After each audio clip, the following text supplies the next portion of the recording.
En el pensamiento helenístico hay que destacar la función de la ciencia que se cultivó en Alejandría, en la Biblioteca de Alejandría y en el Museum de Alejandría, en el que había 4 departamentos y la filosofía estaba encuadrada dentro del departamento de literatura. Hubo distintos investigadores, matemáticos, astrónomos, físicos, etcétera. Por ejemplo, está el caso de Euclides, que era geómetra y que murió en el año 260 a.C.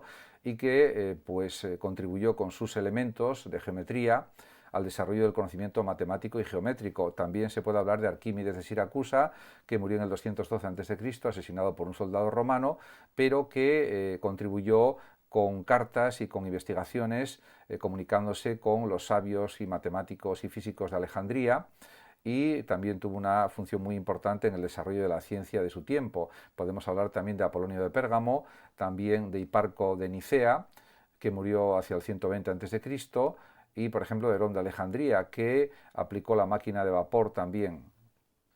Con los filósofos presocráticos surgió el intento de explicar la realidad de una manera científica, de una manera racional. Por ejemplo, Tales de Mileto era matemático, astrónomo, filósofo, en definitiva científico. Predijo eclipses ya en el siglo VI a.C. y ahí comenzó la filosofía, después con Anaximandro, Anaxímenes y los restantes filósofos presocráticos. Se puede decir también que también había contradicciones en el mundo griego antiguo, por ejemplo, la existencia de la esclavitud. En Atenas había unos 20.000 hombres libres y unos 80.000 o 100.000 esclavos. Era algo muy negativo, anacrónico, absolutamente injusto, pero también hay que reconocer que en la Grecia antigua surgió la democracia, surgió la filosofía, surgió en definitiva el arte de preguntar, de criticar, de analizar las ideas, y eso fue fundamental para el progreso y el desarrollo de Occidente y de Europa en primer lugar, y posteriormente de todo el mundo. En definitiva, el logos se contrapuso al mito. La ética y la política de Sócrates y de los sofistas es muy diferente, es realmente totalmente distinta.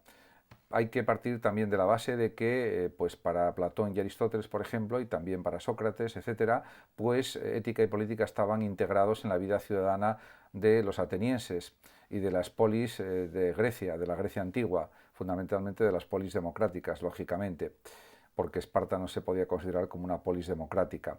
En cualquier caso, lo que está claro es que los sofistas defendían el relativismo, el escepticismo más absolutos, y en cambio Sócrates y Platón y también Aristóteles podemos decir que estaban de acuerdo con el universalismo ético-moral, que reafirma que hay unos principios éticos iguales para todo el mundo, de tal manera que, siguiendo los dictados de la razón, como decía también Aristóteles, se pueda llegar a la virtud, se puede llegar a la eudaimonía, al bienestar personal, a la felicidad.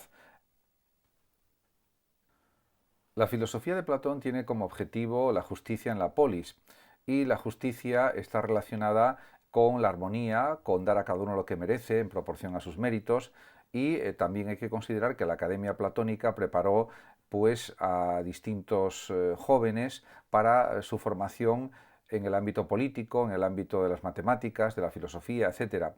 En definitiva, Platón será un agente reformador de la política de su tiempo, fue discípulo durante 8 años de Sócrates y quiso construir un estado ideal en Siracusa. Realizó 3 viajes, no lo consiguió, pero al final en las leyes pues también destacó que había que incluso que plantear la creación de un consejo nocturno para regular incluso el juego de los niños. Fue un estado jerárquico, demasiado estricto, demasiado aristocrático, riguroso, etcétera, pero en definitiva fueron intentos de mejorar la sociedad y de mejorar la vida humana. La historia de la filosofía como problema filosófico.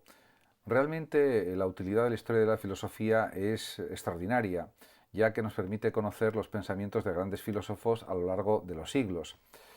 La filosofía también aspira a dar respuestas valiéndose de todos sus medios de investigación, y el esfuerzo de todos estos siglos de filosofía por parte de los pensadores ha sido muy provechoso para todos. Podemos decir que también la filosofía la han hecho pensadores concretos e individuales, y se han planteado numerosísimas preguntas acerca del conocimiento, de la ética, también de la antropología y, por supuesto, también de filosofía de la ciencia, de historia de la ciencia. Incluso la psicología se ha desgajado, se ha separado de la filosofía a finales del siglo XIX a partir de Wundt, de este gran filósofo alemán, que pues inauguró la filosofía experimental con los laboratorios experimentales, en definitiva.